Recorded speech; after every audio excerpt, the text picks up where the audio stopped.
আচ্ছা, আপনার আগে সমস্ত ট্রেনিংগুলো একরকম হতো, তারপরে আপনি ট্রেনিংটা কিভাবে নিলেন? অ্যাকচুয়ালি আমাদের আগে যখন ট্রেনিং হতো তখন পিটিএসে হতো মহিলাদের, পুলিশ ট্রেনিং স্কুল, যেটা পিজির ওখানে ওখানে হতো। আমি ফার্স্ট ক্যাডেট আর কি, মানে লেডি সাব ইন্সপেক্টর, যে ফার্স্ট ব্যারাকপুরে ট্রেনিং করি, পিটিসি পুলিশ ট্রেনিং কলেজ, ওখানে আমি ট্রেনিং করি প্রথমবার।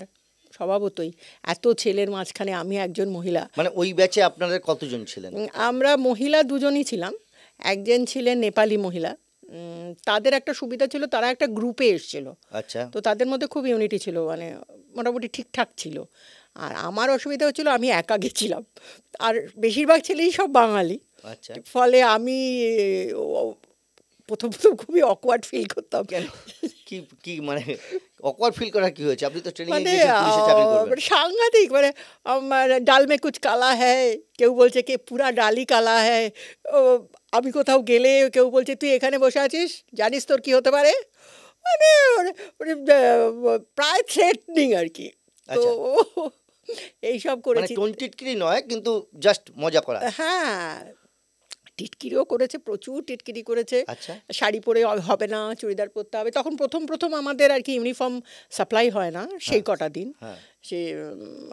সে মানে অশান্তির ব্যাপার। সাব ইন্সপেক্টর ট্রেনিং এ ঘোড়ায় চড়া শেখানো হয়, গাড়ি চালানো। সেগুলো খুব খুব খুব সুবিধা হয়েছে ছেলেদের, কেননা ছেলেরা আমাকে ট্রেনিং এ আমাদের ওস্তাদজি বলে আর কি, ওস্তাদ ছিল, ওস্তাদ বললো সর্বই তোমাকে প্রথম ঘোড়ায় উঠতে হবে।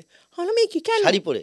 না, আচ্ছা, তখন তো ইউনিফর্ম হয়ে গেছে। আচ্ছা, ইউনিফর্ম। ঘোড়া আমাদের পরে আসে, আগে বডি ফিট করিয়ে নেয়, নানান রকম দৌড় ফৌড় করিয়ে বডিটাকে ফিট করে নেয়, তারপরে ঘোড়ায় ওঠায়। কারণ ঘোড়ায় তো আনফিট বডি উঠলে অসুবিধা হতে পারে। তো আমরা ফিট হয়ে যাবার পরে বেশ কিছুদিন পরে আমরা। তখন ইউনিফর্ম কি পরতেন? ইউনিফর্ম মানে যেমন ইউনিফর্ম, শুধু ব্যাচ থাকে না, বাদ বাকি সব থাকে। ব্যাচটা আমাদের ওথ নেওয়ার পরে পড়ি, সবই পড়তাম। তো ইউনিফর্ম পরে আমি সবচেয়ে লাস্টে গিয়ে দাঁড়িয়েছি, হ্যাঁ, যাতে আমাকে উঠতে না হয়। ওরা করতে করতে আমারটা শেষ হয়ে যাবে, আমাকে আর উঠতে হবে না, টাইমস পিরিয়ড আছে না। আমাকে টেনে সামনে নিয়ে এলো, এই সবরি তুমি পিছনে কেন, সামনে এসো। কেন স্যার? বললো যে তুমি আগে উঠলে ছেলেরা আর না বলতে পারবে না, ফলে তোমাকে আগে উঠতে হবে। তারপর উঠলেন? আমাকে উঠতে হলো, পড়েও গেছি মানে ঘোড়া থেকে। আর প্রথম ব্যালেন্স করা খুব মুশকিল হয় আর কি। আর্মস ওয়েপন যে ট্রেনিং হয়, আর্মস ওয়েপনের ট্রেনিংয়ে, হ্যাঁ, ট্রেনিং আমাদের সব একসাথেই হয়েছে, ছেলেদের মেয়েদের। আমি একাই তো, দুজনই মহিলা ছিলাম, তো একসাথেই ট্রেনিং করেছি। তো চালাতে যখন রিভলভার বা পিস্তল? না, ওই আমাদের রাইফেল চালায় প্রথম।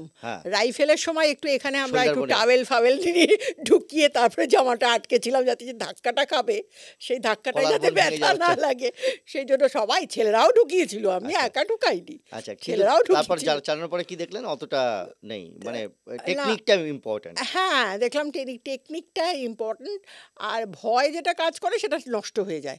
চারিদিক থেকে এত আওয়াজ হয়, মানে দাঁড় করিয়ে রাখে যখন, এত আওয়াজ হয় যে আওয়াজে ভয় টয় সব চলে যায় আর কি। তারপরে আর কিছু ফিল করা যায় না, চলে গেলাম আর কি, এরকম আর কি গল্প হয়ে যায়।